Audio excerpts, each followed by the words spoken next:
Welcome to Southern Discomfort. This is one of the most unique podcasts on the internet. Southern tales of the weird, wild, mysterious, unusual, voodoo, cryptids, hauntings. Are you intrigued yet? This is Southern Discomfort. Southern Discomfort. And now, your hosts, April and Christine.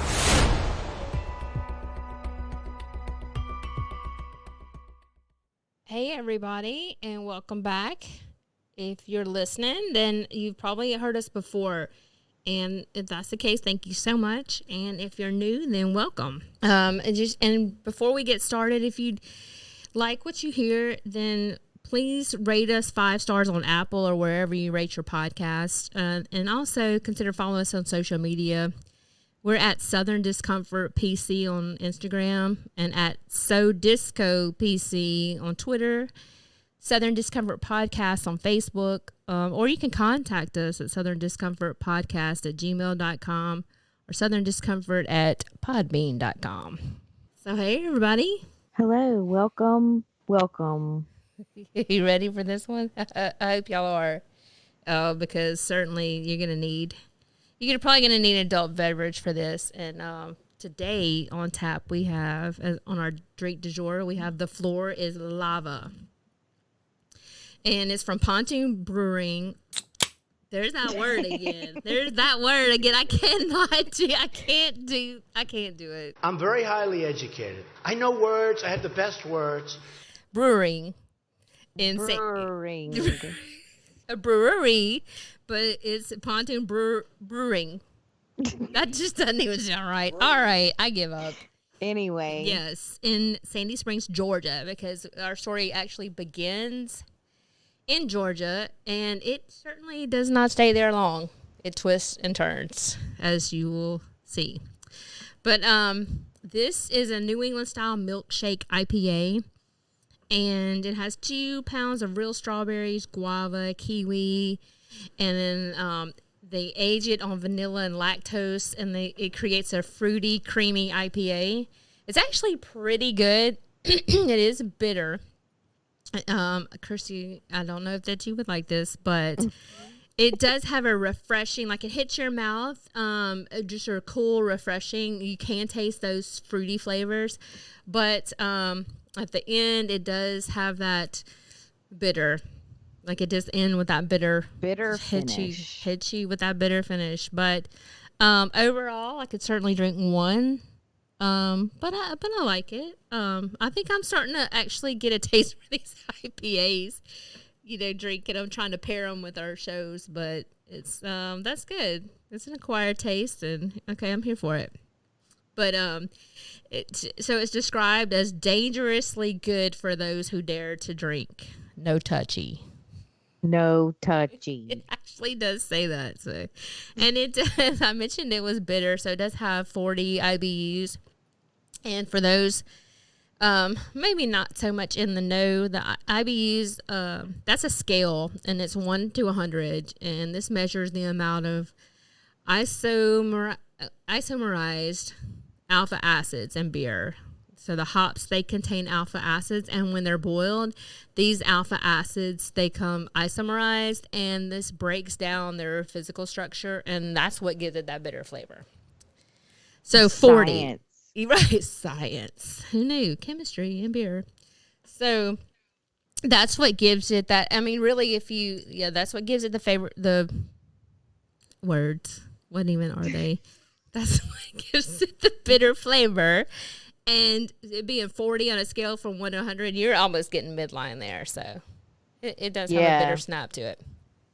But all in all, it's good and refreshing. So check it out. This actually sounds like one I would try. Yeah, I think you had me at milkshake. Yeah, it does. And then I was thinking milkshake. How does that equate in a beer? But it's creamy. It's fruity and creamy, which actually works.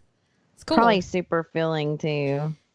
Oh yeah, that's why I would probably only have one, but certainly. Check it out at Floor is Lava, because I remember my kids always going, no, Floor is Lava. So I was drawn to this one when I saw it. I had a couple I could choose from, and I said, you know what?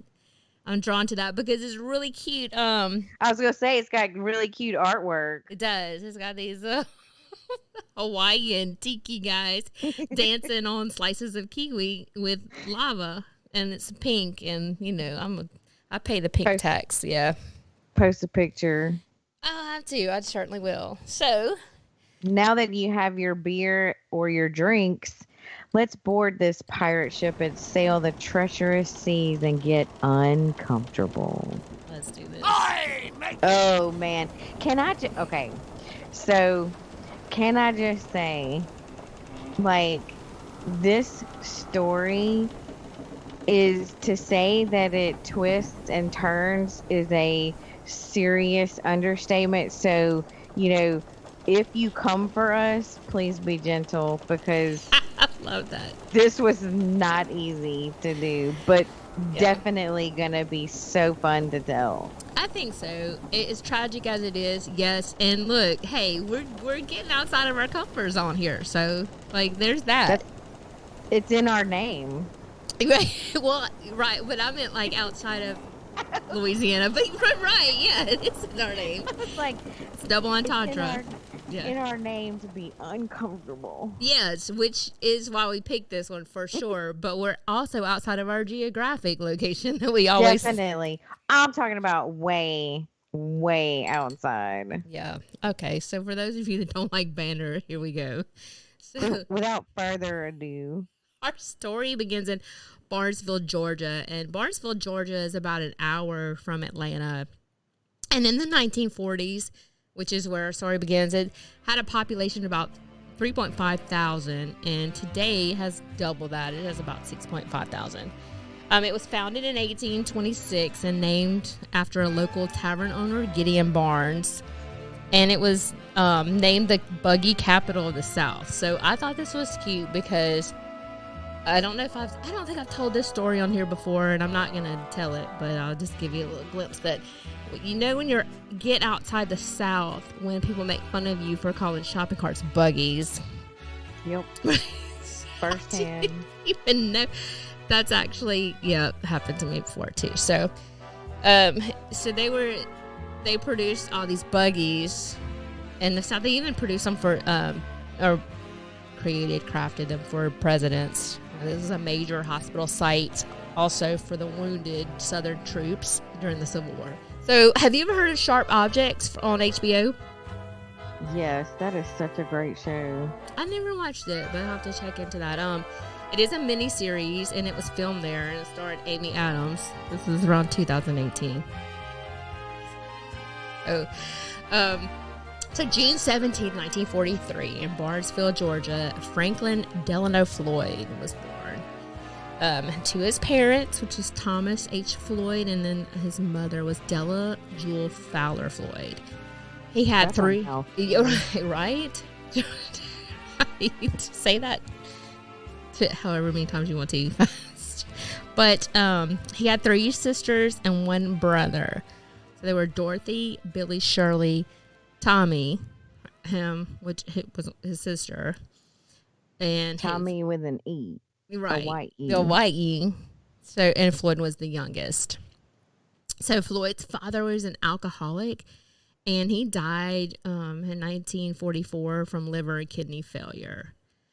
So I actually did look this up because I could just hear that, and I was just really curious as to how much would you have to drink to actually die from complications from that.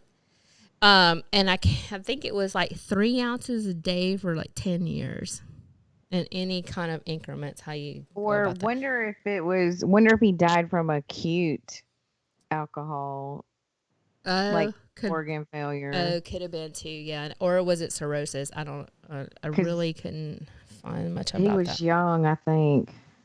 Okay. Ish. Youngish. Okay. Which that's a lot, but you know what? That's a hard time. So I mean, wow. Suffice it to say, he was a raging alcoholic. Yeah. And then 2 years later, Della, she struggled to make a living. And so January 1946, she placed her children in Georgia Baptist Children's Home. This was in Hateville, Georgia. Hapeville. I think that sounded like Hateville. It was a P. So anyway, Floyd was bullied there, and this was because he was considered feminine. So they bullied him. It was reported that he was even sodomized with a broom at age 6. I mean, I can't even imagine. So also in his teens, he was caught masturbating, and they put his hand in some boiling water. So you're right. So he suffered terribly at your formidable age growing up. So he got in trouble for fighting and stealing, as you can imagine. I mean, dad died. Your mom put you in this home. You do have your siblings there, but also, you're being tormented. And right. And before we get too caught up on like how bad he was mistreated, like just keep in mind that is a contributing factor, but it is no way should be an excuse for the tale that will unfurl. Yeah, and so the mom goes, there's some things I read said she goes to Florida. Another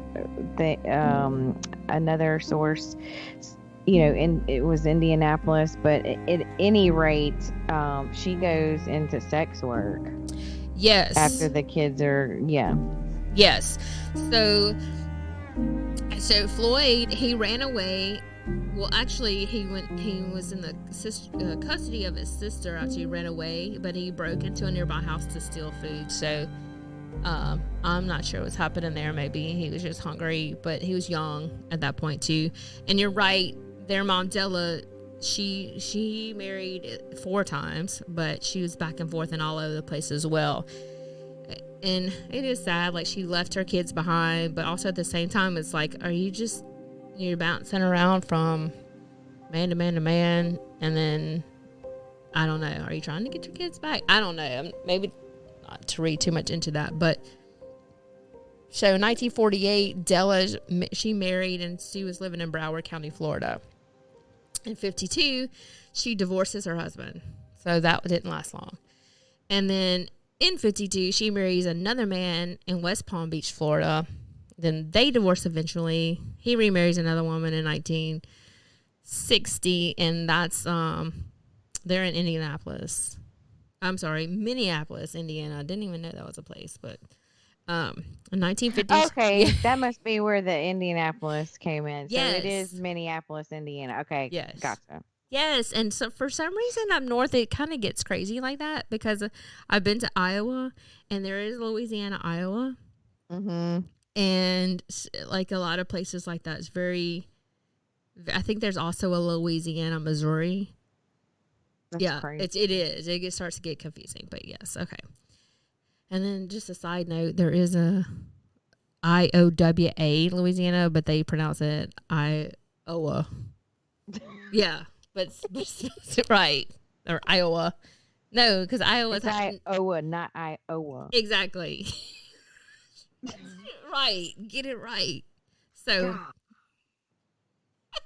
in 1956, Della is living in West Palm Beach, Florida now. So I guess she's like staying in the Florida area there. So and then in 55, her fourth husband, he was working at a gas station in Chicago, and then there is an incident there. So there's a legal it's documented legally that there's a robbery, which didn't involve Floyd, but that actually made the papers.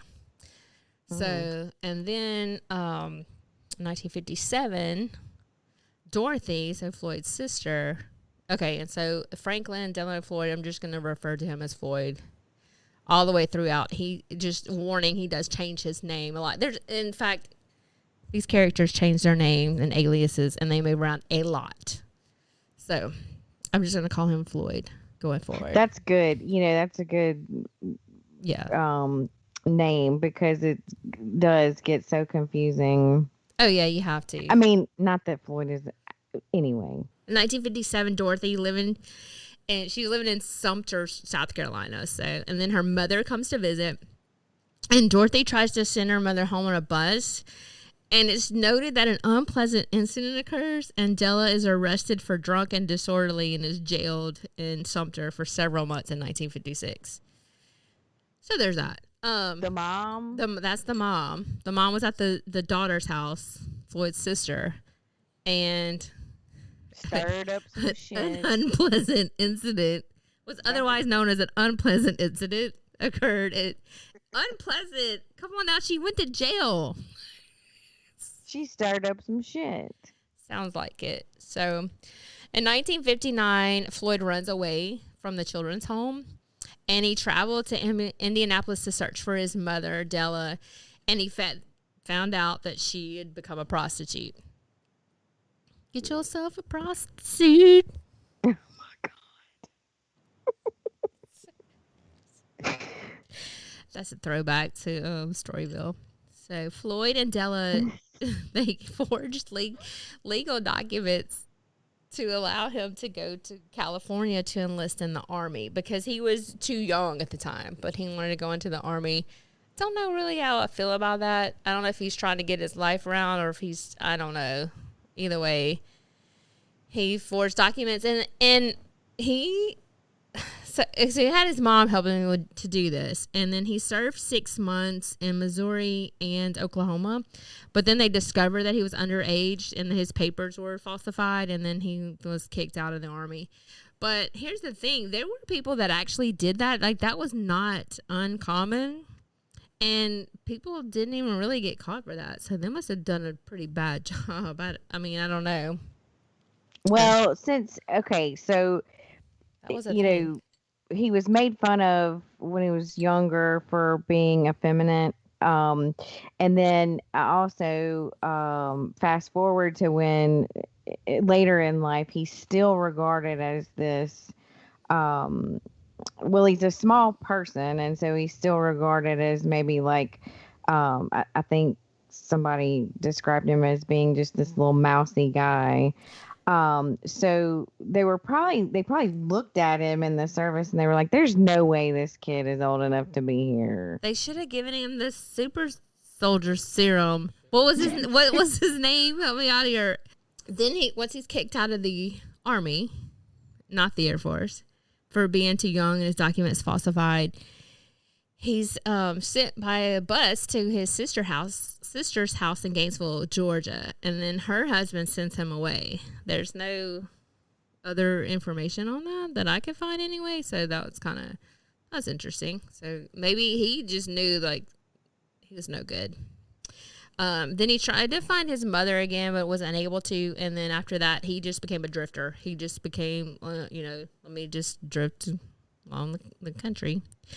And in 1960, at 16, Floyd breaks into a Sears store in Inglewood, California, to steal a gun. So there's a shootout that pursues, and they end up on the top of the roof of the store. I mean, this is wild. Like, in 1960, they end up on the roof. They give chase, and he's subsequently shot in the back. I've also seen stomach, but I've seen back more than I have seen stomach in reports. And this is by Officer Jack O. McGregor at 4 a.m. So this is like 4 a.m. in the morning. They're on the rooftop in the shootout. Sears. With this kid. Yeah.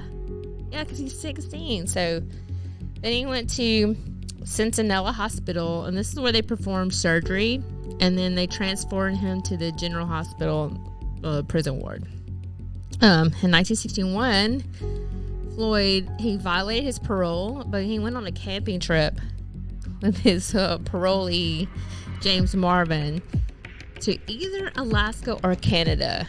And I've seen this a couple of times, like Alaska or Canada. I mean, I guess so, because they're both right up there together. But I've also seen Canada. So in my notes, I like circle Canada, but I don't know.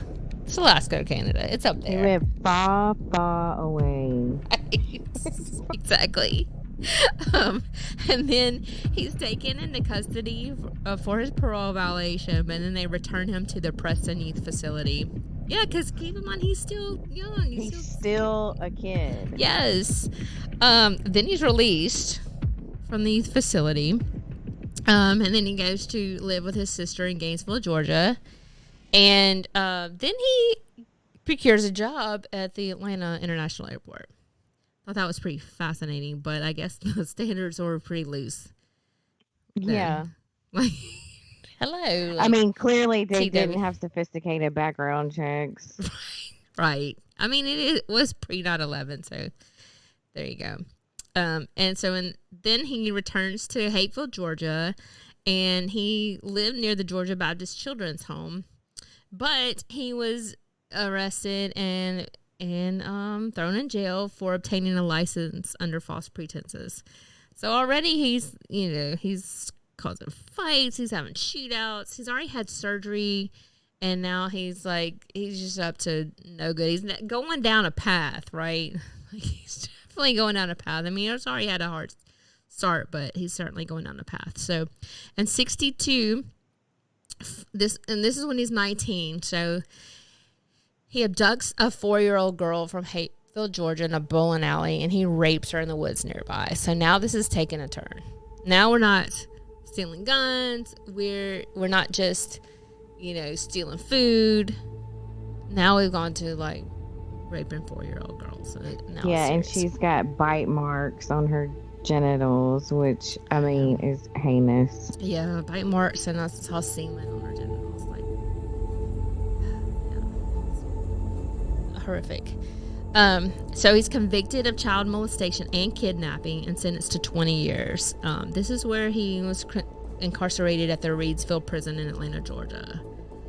So then he was so he's hospitalized in Midgeville State Hospital for psychiatric testing. I guess they think that's some kind of psychotic break that you do that instead of, or criminal, I'm not sure, but there he escapes the Midgeville Hospital. He stole a car, and he bought a pellet gun or a gun. I didn't see that. Okay, so either way, I guess but a pellet gun is not a firearm, so I don't guess it matters. But he has a weapon. I guess that's notable because he's a fugitive. So the thing to point out here, that even though it was a pellet gun, it's still a gun that he used for intimidation purposes. That he wanted people to think that he actually had a gun, because I'm sure it looked like a real gun. So that's just the takeaway there, because he didn't get it just let me see, I have a pellet gun. He actually he had it to intimidate people. Well, and let's face it, if this guy could have gotten his hands on an actual gun, he would have. Right. Very good point. That's right. So then that's what he did. So he robbed the Citizens and Southern Bank of $6,810.28. This is in Macon, Georgia. Did he grab those dimes? The nickel and those 3 pennies in there too while you at it. That 28 cents. That's you gotta add some humor in it. Is kind of funny. But I guess when you're making your way off, you got a stash, you're making your way. You're not let me make sure it's all solid dollar bills. We ain't got time for that. We just need to get it in the bag when we go. Did he have a bag? With the dollar sign? Right. The dollar sign, right. Okay, anyway, so he's arrested the same day, and then he's held in Atlanta for April 4th to June 28th in 1963. And he actually confessed to the bank robbery, but he said he did it to get the money to appeal for his child molestation conviction. Oh, okay. So that makes it okay. You could steal, I'm just stealing this money just because I need to. I'm sure the whole time he's like, I'm innocent. This didn't happen. It wasn't me. Framed. Well, I mean, he's justifying his right, one action for the other. Okay, yeah, peace. He's a piece. So he actually pled guilty to the robbery in Macon, and he was sentenced to 15 years in the Chillicothe Reformatory in Ohio for the bank robbery, and he served a sentence there from July 63 to October 63. So not long. You didn't get very long if you robbed a bank of $6,000 and change. So there he attempts to escape. This is pretty funny. He wired a prison fire truck and he smashed through a fence. But he was apprehended because he wasn't very good at it. His plan was thwarted by a fence. Right. So You didn't see that? I mean, right. Or did he maybe thought that his fire truck could take it? I could take that fence. So he was transferred to the U.S. Penitentiary, Lewisburg, Pennsylvania. And he served a sentence there. So from 63 to 64. It's still like he does these short stints. This is like so infuriating. Like what? I don't know. In the 60s, like what was going on? I mean, I guess it's just robbery. I don't know. But wow, he just does these short little stints. So there he was repeatedly raped and by the inmates until he couldn't take it anymore. So he goes up to the roof and he threatened to jump off and commit suicide. Why he didn't do it, then our story would end there. And right. That would be great. Like, really? So you were just pretending like you were going to do that. So from there, he's transferred to Springfield, Missouri Medical Hospital. Like, they keep taking him out of jail and putting him into these hospitals for evaluation. And then he's transferred to the federal prison in Illinois.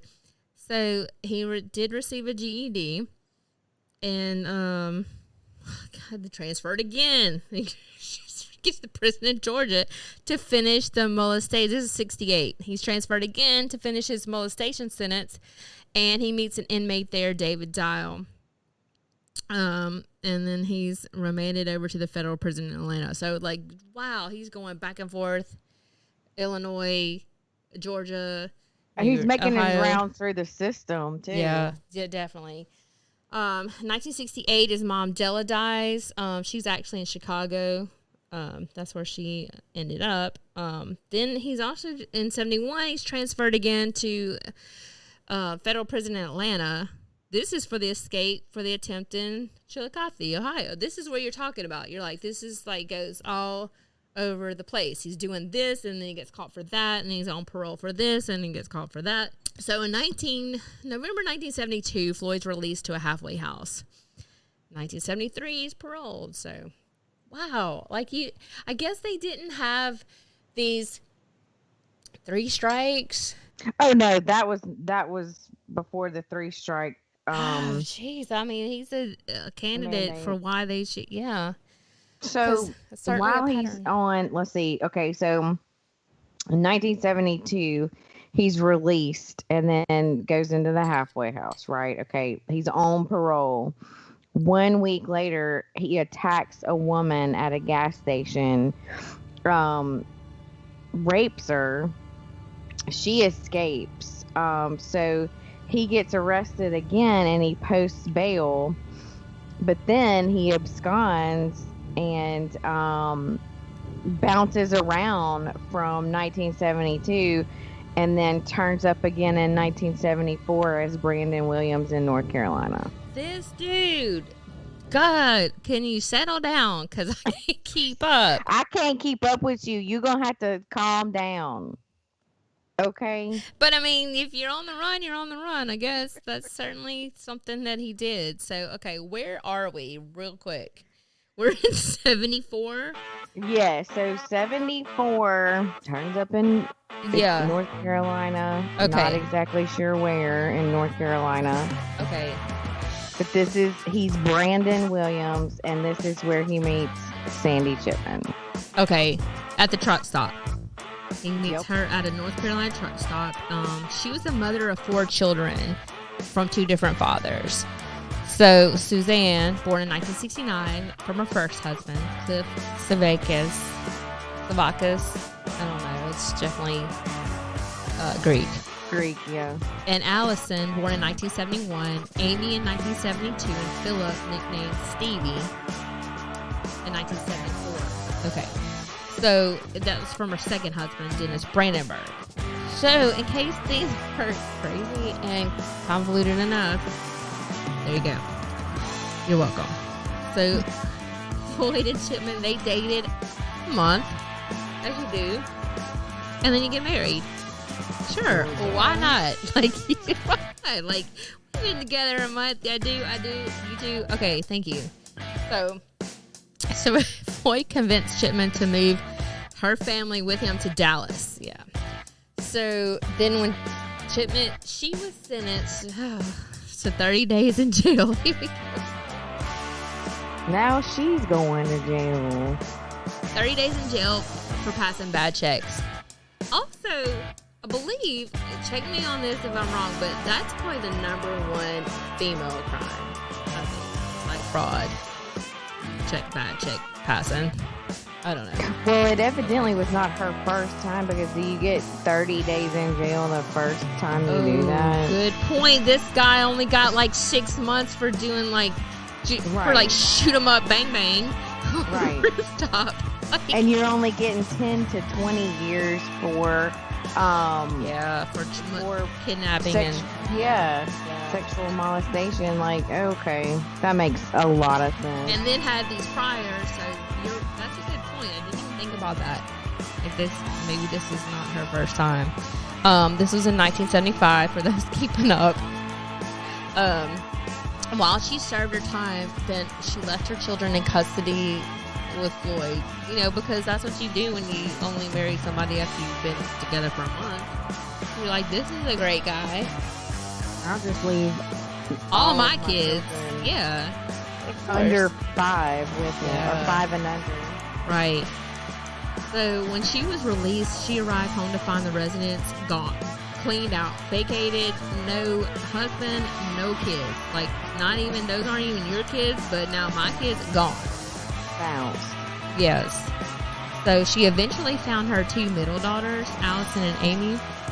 They were in the care of a church-operated social services group, but she never found her oldest child, Suzanne, or her youngest child, Philip. Stevie.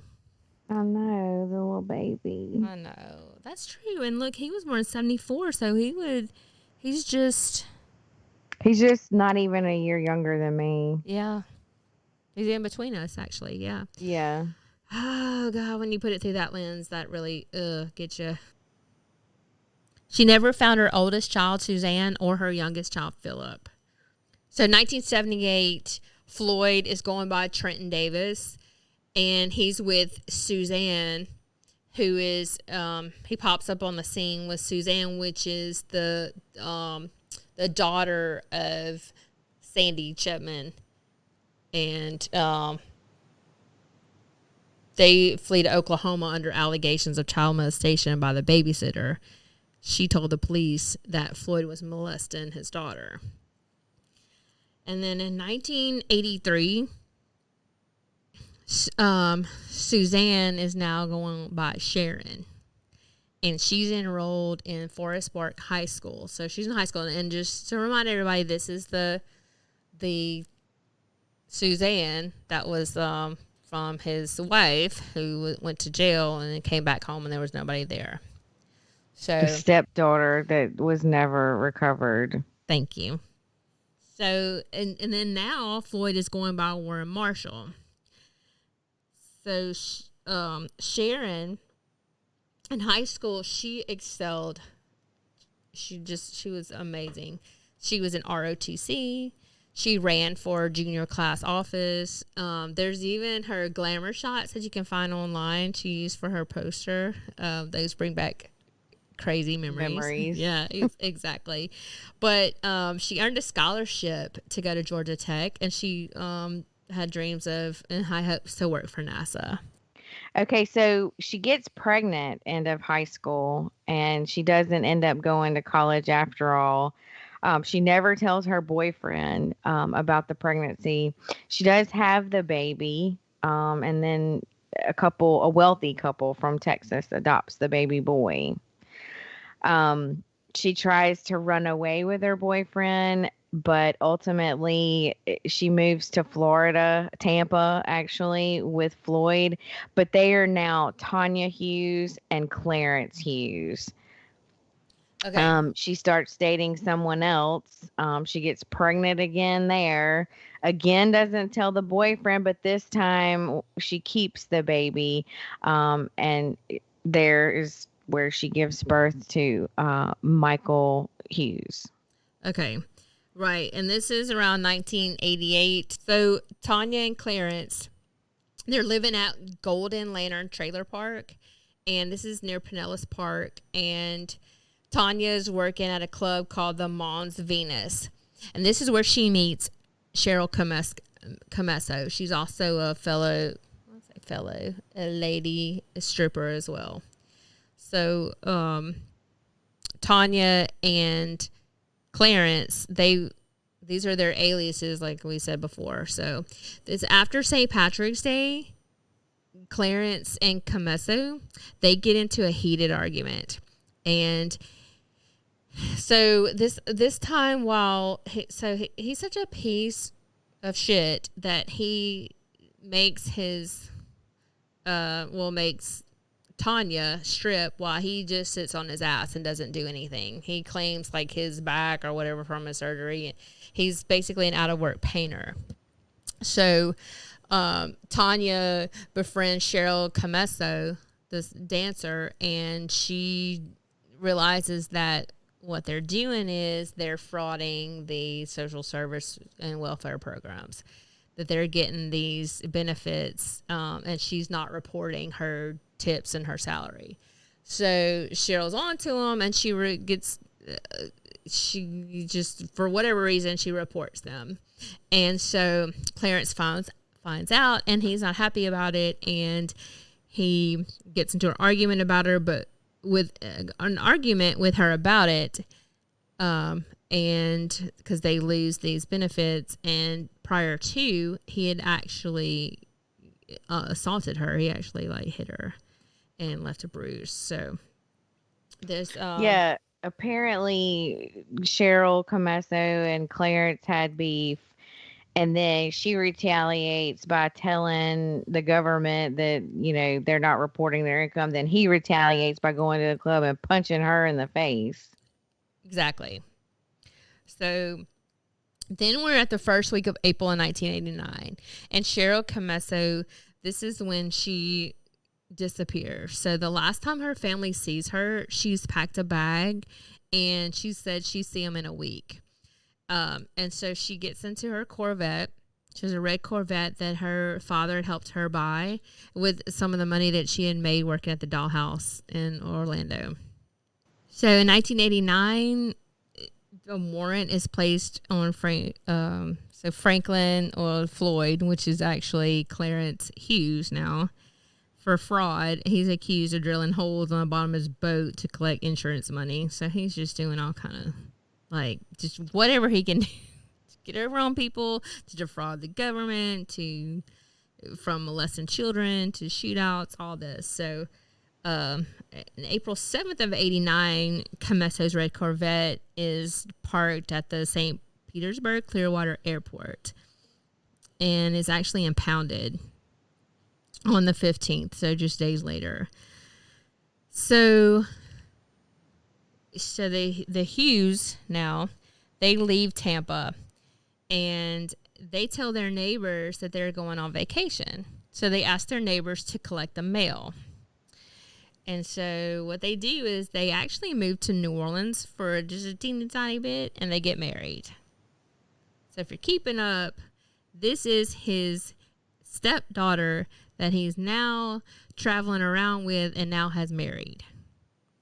And so they moved to New Orleans, and they are in 1989. This is June 16th, 1989. Floyd's trailer catches on fire while they're in New Orleans. Not suspicious at all, might I say. Then he tells his neighbor to burn the mail that he had asked them to collect. definitely not anything suspicious going on. No, there's there. nothing sus about that at all. No, like totally normal. Like just the trailer catches on fire and then burnt. Hey, can you just burn my mail? You know what? Just burn it. My trailer caught on fire. Can you just go ahead and burn my mail too? Even though I asked you to collect it. Yeah, okay. That's normal.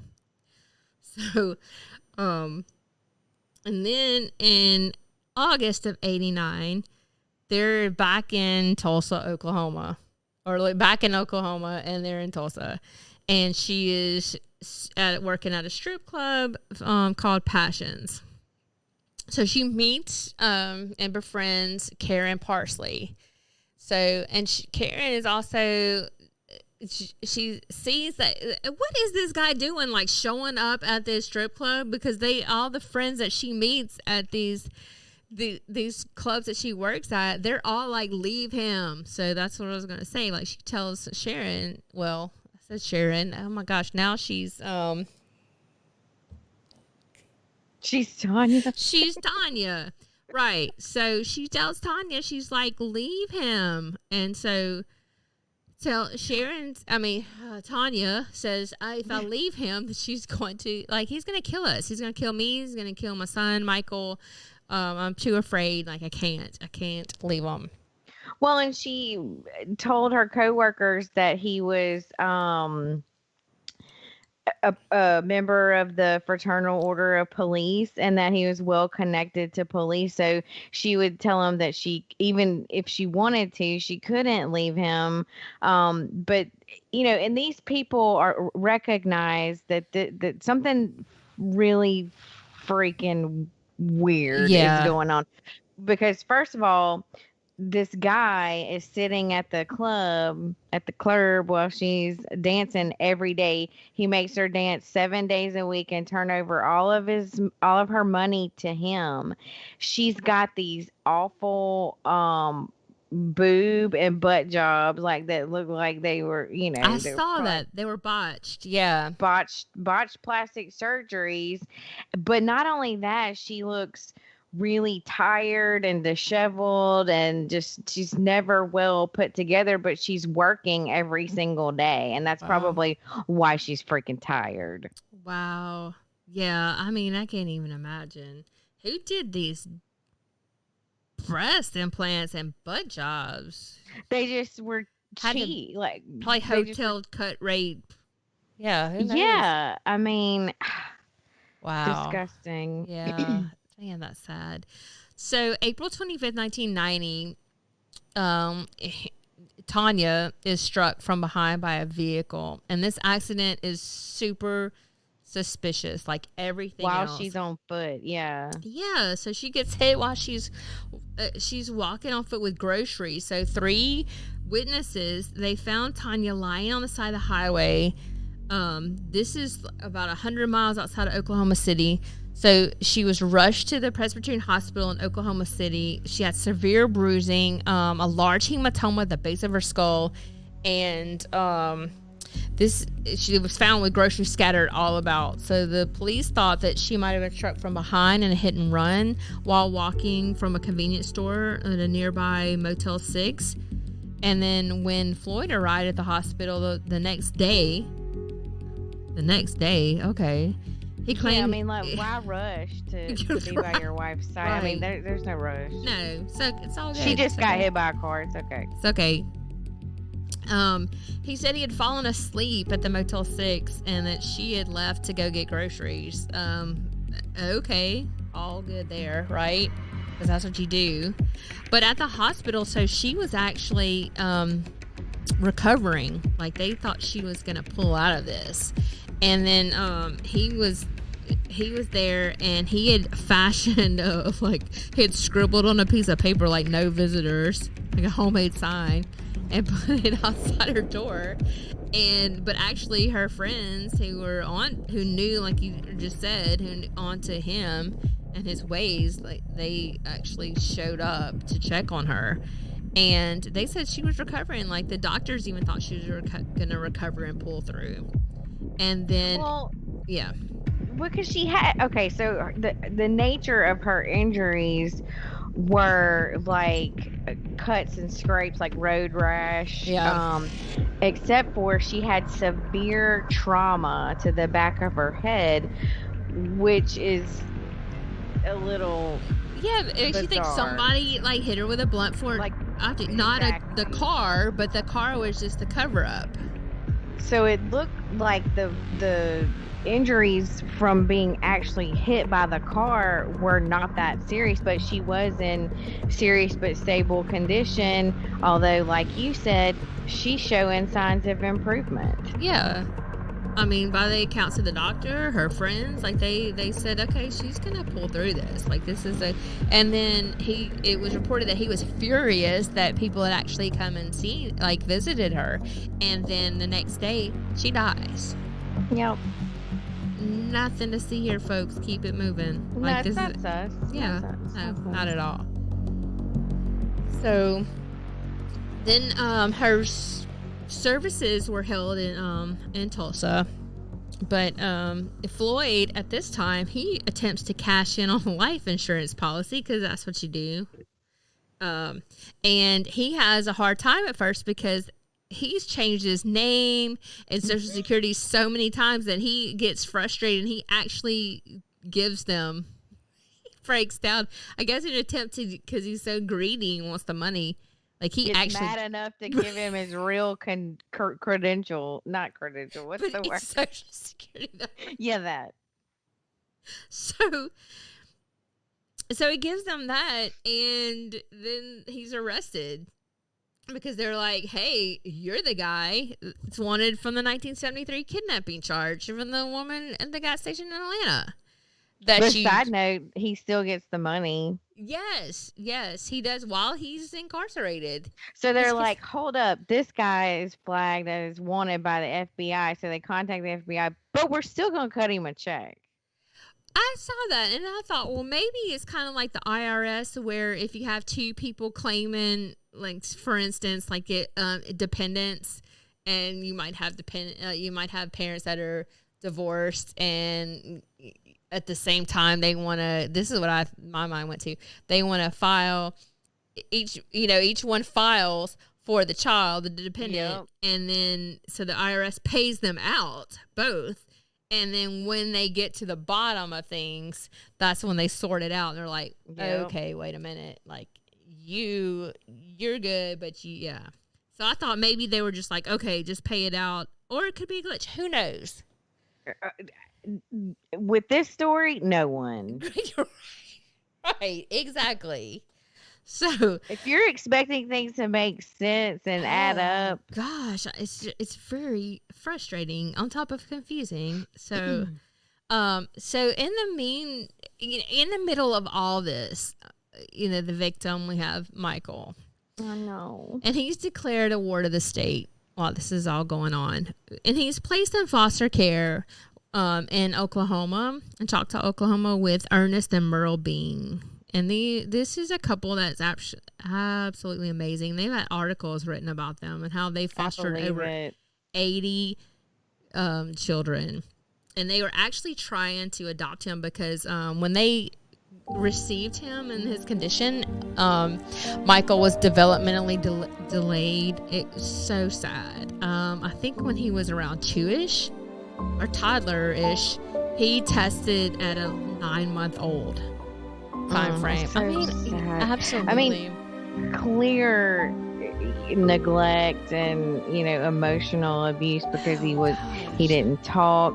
He had poor motor skills. Right. He screamed and cried and hit his head against the wall. Like, it just is heartbreaking. I can't imagine. But they actually did report that he was doing much better in their care, and they were definitely trying to adopt him. Okay, so let's just take a moment to recap here, because we're at 1990 now.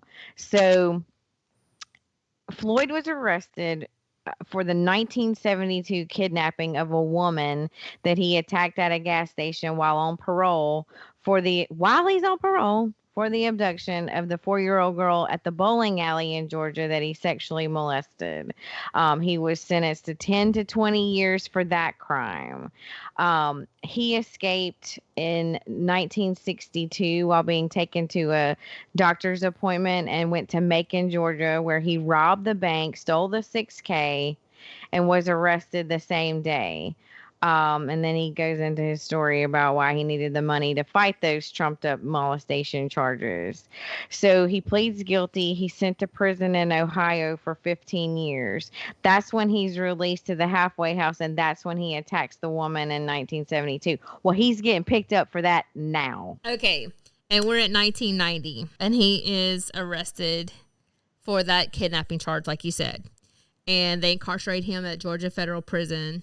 And so he asked Rebecca Barr to marry him, which I thought, like, okay, aren't you already married?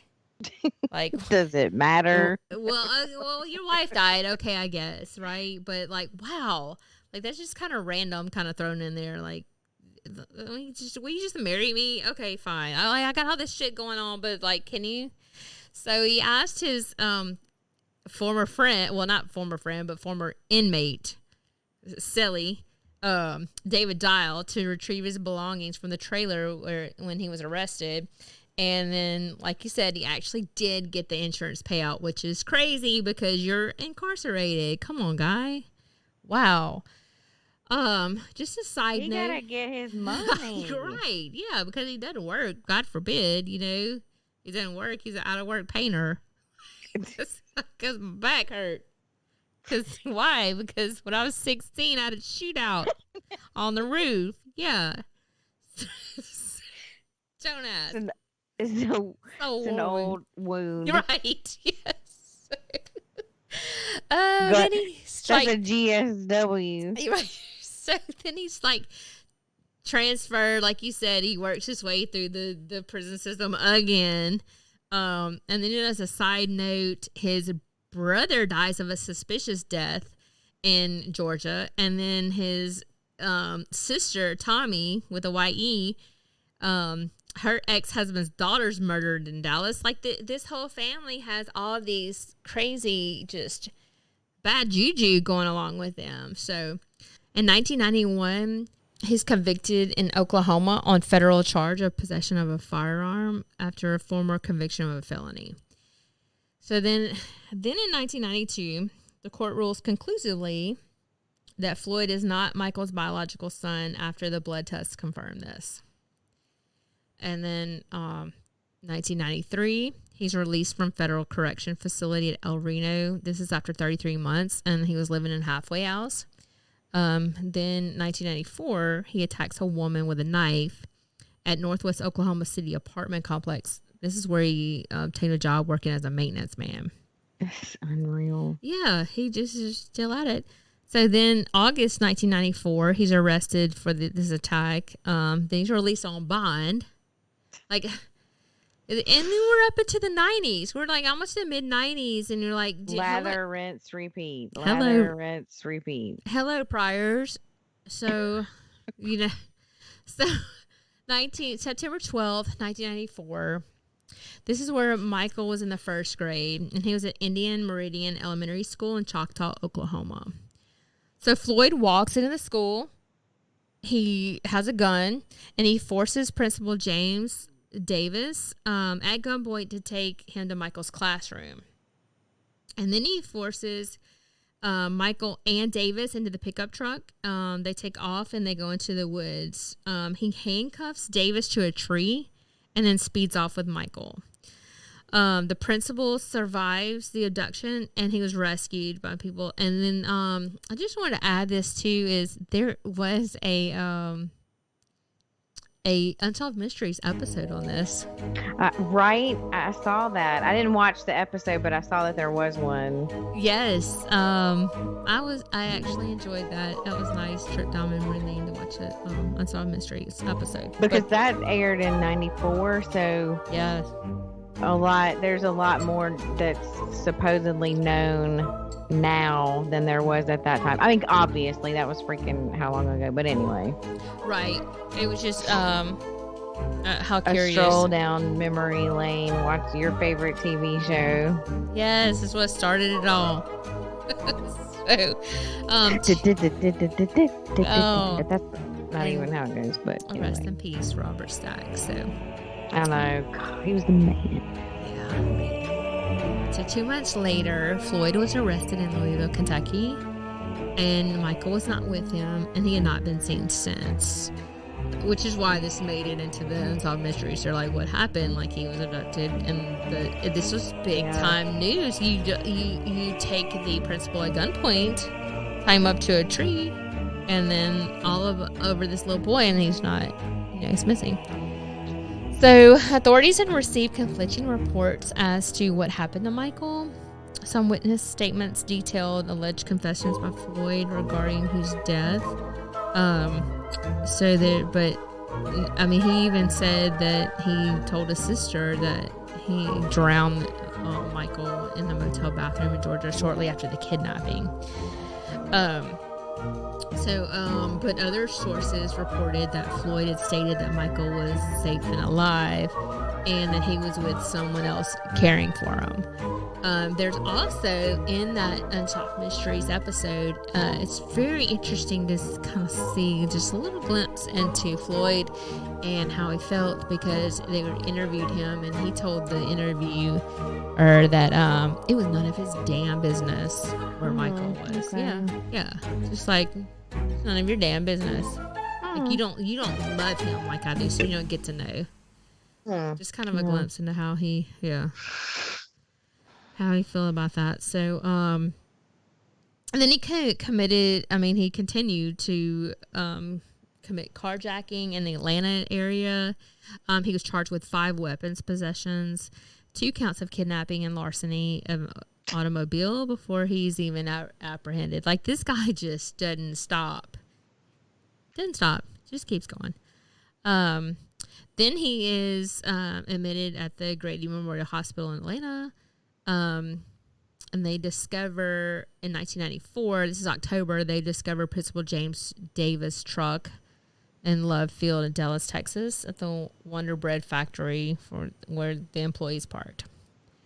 And then 1994, Floyd is arrested at a Kentucky car dealership where he's been working for 2 days after the kidnapping charges. So, oh, wow. It's kind of interesting to know that he actually did apply for a job.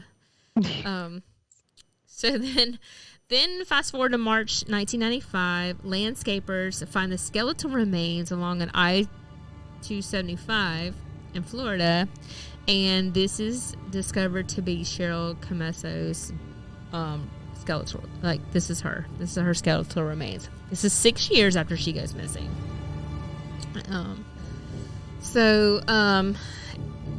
Also in March 1995, this is very interesting. Pictures were found concealed in a truck above a gas tank and like the bed of the truck.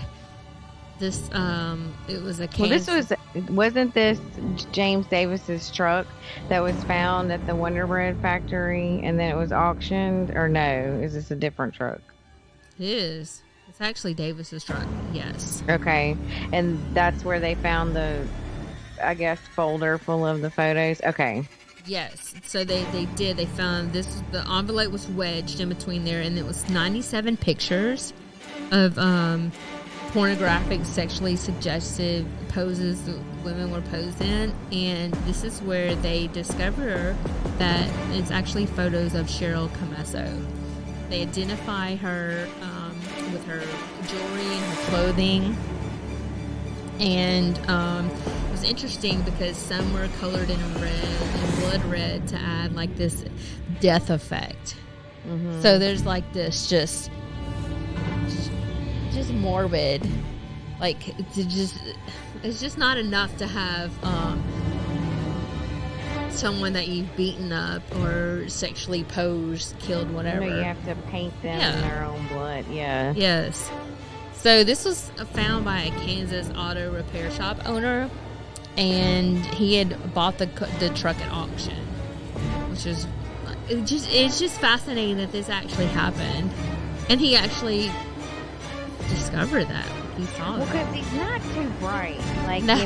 we've already got the situation where he went to collect the money for the life insurance for Tanya, Right. aka Sharon, and he gets caught doing that. Well, now, I mean, you're just gonna leave this pack of photos in the tire wheel. I mean, like, you're just not real smart. No, not at all. Or just sloppy. Very, know? very much so. Sloppy or maybe even arrogant. I mean, maybe a little bit of both. But I thought this was interesting as well because there was a thumb in the Picture. shot. Yeah, that they identified as similar to his thumb, which is I don't get that. kind of obscure. Yeah. I mean, that's got to be his thumb. I mean, okay, Right. a photo of a thumb is something. A thumbprint is an entirely different thing. What we have is the photo of a thumb, and the quality of the photo was probably blurred. Sure. I mean, come on. That's why I had to point that out because. Just because it's ridiculous. Right. Oh, there's a thumbprint. It's a male's. It's gotta be his.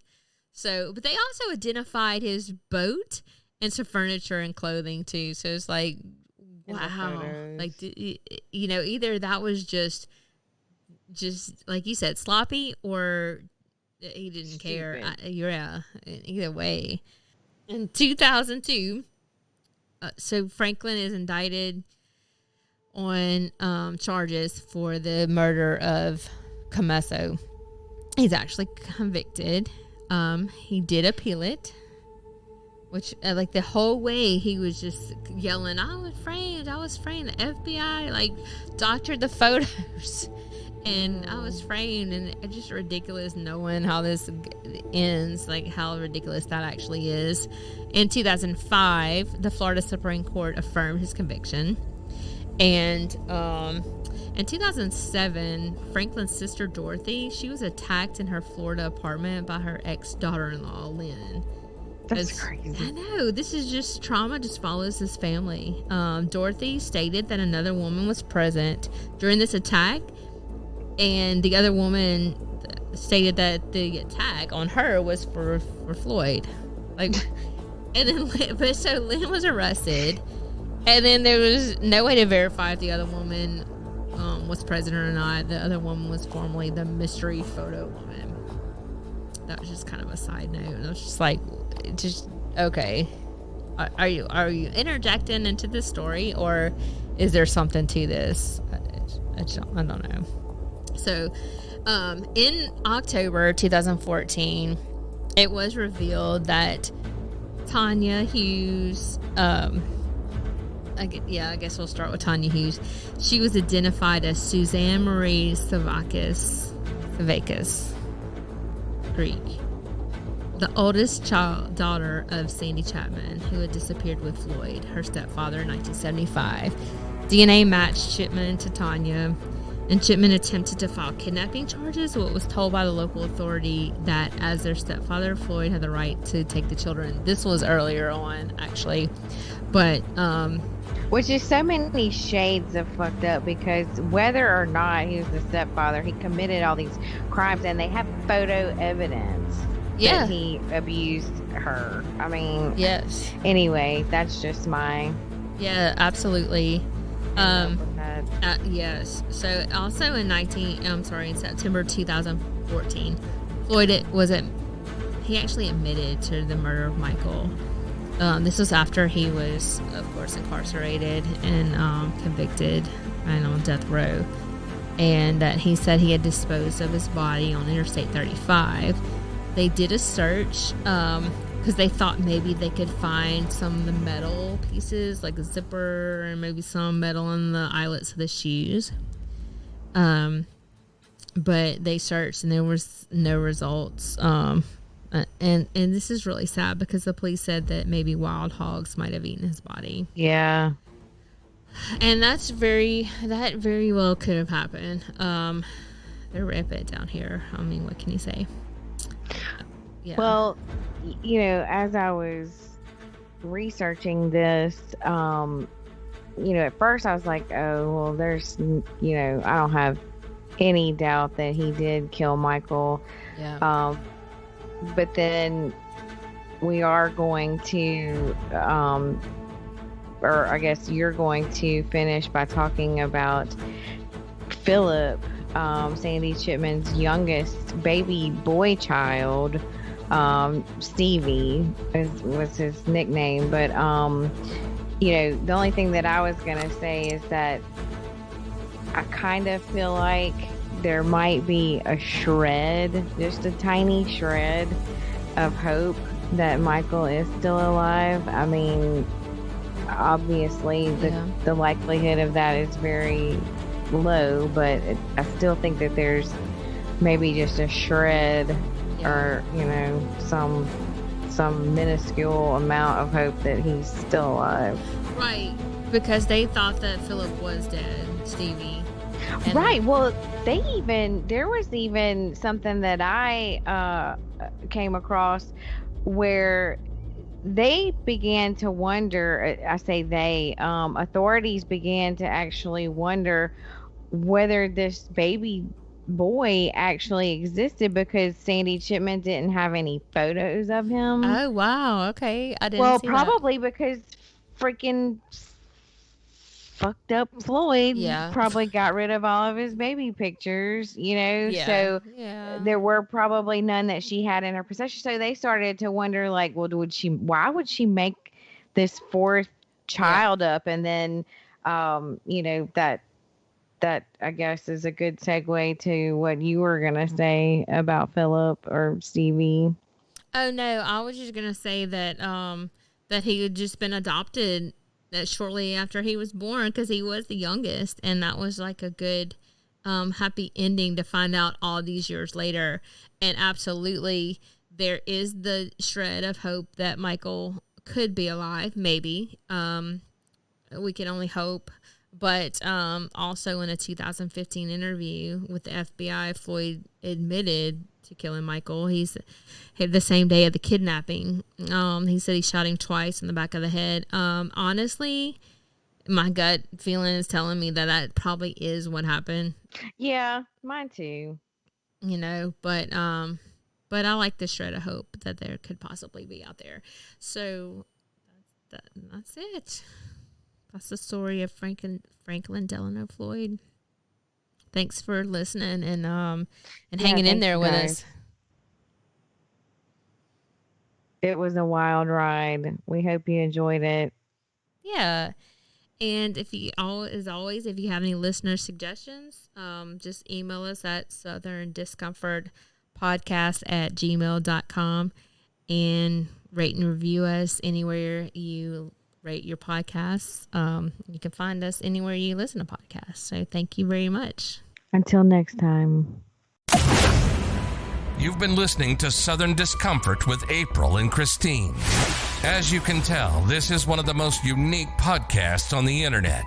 So we want you to be able to reach out to us. Send emails to southerndiscomfortpodcast@gmail.com, on Facebook at Southern Discomfort Podcast, and on Instagram at Southern Discomfort PC. And for shows, visit southerndiscomfort.podbean.com. And this podcast can be found anywhere you get your podcasts. Till next time, keep one eye open because you never know what you might see.